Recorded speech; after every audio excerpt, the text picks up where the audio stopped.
的立新医院位在南桃园70万客家人口的中心，来就诊的病患，想当然大多也都是客家的乡亲。为了要减少沟通的障碍，推广客家文化，立新的院长张焕珍要求员工或者是志工必须要报考客语认证。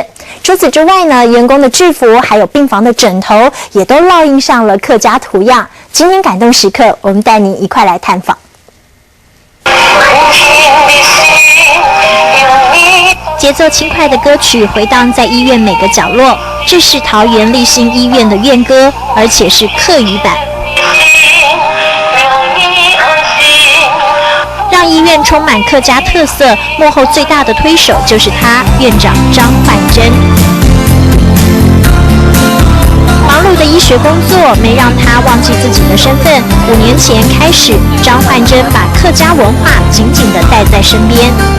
其实我们客家人呢，个遗传的比如像蚕豆症嘛，还有啊，冇咁我叫唔是带在哪？你上班去检查无？唔是嘞。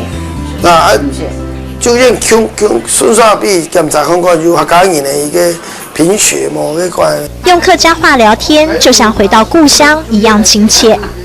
让这些客籍的同仁跟病人能够对客家文化有所认识。对自己的东西对本土的东西能够进一步了解，然后去学习。在南桃园有70万名客家人来看诊的病患，大多数也是客家人，因此张焕珍定出规矩，希望员工考取客语认证。客语认证有分等级的。你啊？你啊？来几多年了？半年。半年了，好了，2年一考啊，今年一考啊。能说客语和病患沟通没有障碍，就连志工也会说。我看嘛该考，有种不考系啊，系啊，看到他做得冇，还做得冇，还做得啦哈，系啦，那个新闻语哈，因为有蛮问题，当那个反映啦哈，新闻语。把客家文化带进医院，还有专门的服务柜台。一旁的艺术生活馆也摆设了一系列的客家商品，和一般医院摆设美容产品或者是卫教书籍大不相同。甚至病房的枕头也印上了客家图样。